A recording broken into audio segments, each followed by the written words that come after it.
It's December 8th, 2020, and here we are again going through December with Deuteronomy chapter 2. Then we turned back and set out towards the desert along the route to the Red Sea, as the Lord had directed me. For a long time we made our way around the hill country of Seir. Then the Lord said to me, "You have made your way around the hill country long enough. Now turn north. Give the people these orders. You're about to pass through the territory of your brothers, the descendants of Esau, who live in Seir.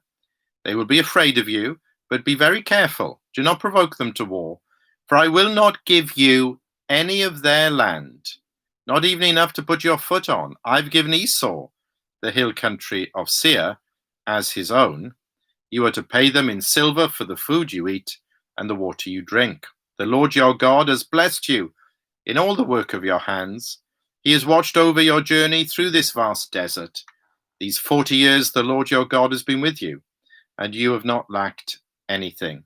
So we went on past our brothers, the descendants of Esau, who live in Seir. We turned from the Arabah road, which comes up from Elath and Ezion-Geber, and traveled along the desert road of Moab.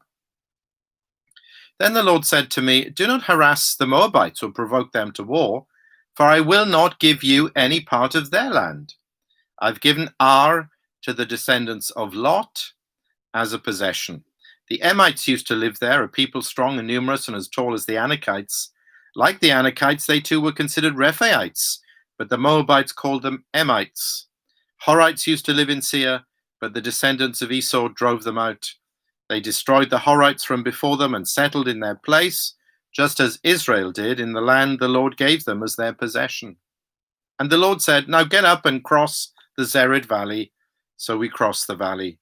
38 years passed from the time we left Kadesh Barnea until we crossed the Zered Valley. By then, that entire generation of fighting men had perished from the camp, as the Lord had sworn to them. The Lord's hand was against them until he had completely eliminated them from the camp. Now, when the last of these fighting men among the people had died, the Lord said to me, "Today you are to pass by the region of Moab at Ar. When you come to the Ammonites, do not harass them or provoke them to war, for I will not give you possession of any land belonging to the Ammonites. I've given it as a possession to the descendants of Lot." That too was considered a land of the Rephaites who used to live there, but the Ammonites called them Zamzummites. They were a people strong and numerous and as tall as the Anakites. The Lord destroyed them from before the Ammonites, who drove them out and settled in their place. The Lord had done the same for the descendants of Esau, who lived in Seir, when he destroyed the Horites from before them. They drove them out and have lived in their place to this day. And as for the Avites, who lived in villages as far as Gaza, the Caphtorites coming out from Caphtor destroyed them and settled in their place. "Set out now and cross the Arnon Gorge. See, I've given into your hand Sihon the Amorite, king of Heshbon, and his country. Begin to take possession of it, engage him in battle. This very day I will begin to put the terror and fear of you on all the nations under heaven. They will hear reports of you and will tremble and be in anguish because of you. From the desert of Kedemoth I sent messengers to Sihon, king of Heshbon, offering peace and saying, 'Let us pass through your country. We will stay on the main road. We will not turn aside to the right or to the left. Sell us food to eat and water to drink for their price in silver. Only let us pass through on foot, as the descendants of Esau who live in Seir and the Moabites who live in Ar did for us, until we cross the Jordan into the land the Lord our God is giving us.' But Sihon, king of Heshbon, refused to let us pass through, for the Lord your God had made his spirit stubborn and his heart obstinate in order to give him into your hands, as he has now done. The Lord said to me, 'See, I've begun to deliver Sihon and his country over to you. Now begin to conquer and possess his land.' When Sihon and all his army came out to meet us in battle at Jahaz, the Lord our God delivered him over to us, and we struck him down, together with his sons and his whole army. At that time we took all his towns and completely destroyed them, men, women, and children. We left no survivors. But the livestock and the plunder from the towns we had captured, we carried off for ourselves. From Aroer on the rim of the Arnon Gorge, and from the town in the gorge, even as far as Gilead, not one town was too strong for us. The Lord our God gave us all of them, but in accordance with the command of the Lord our God, you did not encroach on any of the land of the Ammonites, neither the land along the course of the Jabbok, nor that around the towns in the hills. Amen. Well, they're getting closer and closer to the land, so it's vital for God's people to know what is and what isn't the territory that God indeed will gift to them. In verses 1 to 23, we have this sort of expression used again and again. For example, in verse 5, do not provoke them to war, for I will not give you any of their land. It's talking about Esau and that territory belonging to Esau. Don't, it says, yes, don't provoke them to war. I will not give you any of their land, not even enough to put your foot on. I've given Esau the hill country of Seir as his own. So that land isn't for you, it's for them. That's what God has decided. Verse 9, exactly the same sort of language is used of the Moabites. That's not for you. That territory is for those people. And then verse 19, it's the same language again. I will not give you possession of any land belonging to the Ammonites.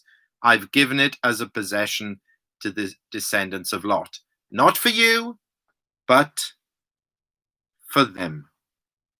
So just to make it absolutely clear, these people are under marching orders from God himself. They can't just go wandering around. Some people sometimes criticize the Israelites as if they're just a wandering band who are just taking land wherever they can find it according to their whims and desires. No, they are God's people.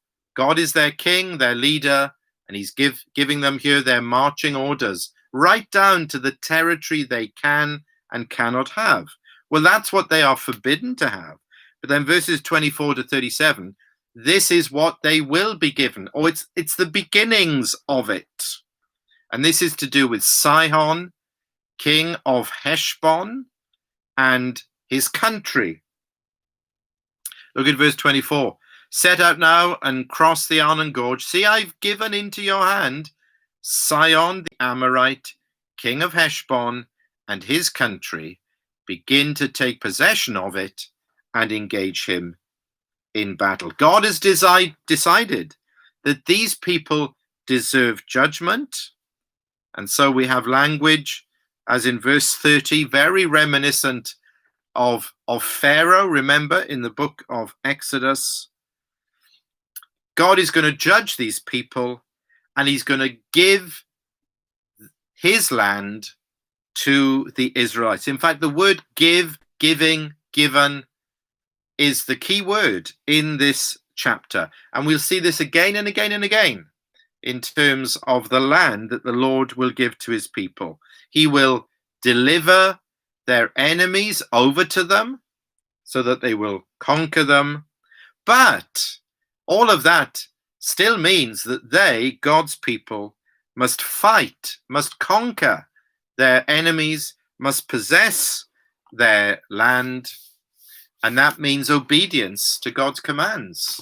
And that's another way of talking about faith. So it's God's gift, the land that they're going to be given, but they have to take it. They have to receive it by faith. This is how God's people in the Old Testament, this is how they possess the land. And this is how in the New Covenant, this is how God's people receive and possess and inherit something even greater, the gift of salvation.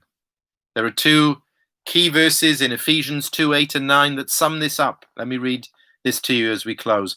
For it is by grace you have been saved. It's all of God. It's God's gift. It's God's giving.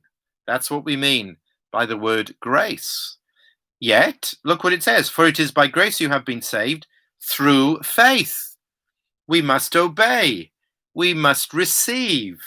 We must be like those Israelites, like an army going into battle. We must fight and conquer to get this gift.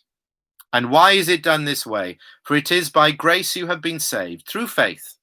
And this not from yourselves, it's the gift of God, not by works, so that no one can boast. It's by grace. It's through faith. And that is how God gets all the glory. That's what those Israelites, when they were in a good state, in a right mind, that's how they saw it. And that's how surely we see it today. We can't save ourselves. We can't achieve the victory over sin, Satan, and the world. That's God's gift. Only he can do it by his power. But we have to receive it by faith. We have to obey his word. And we say to him, be given all the glory.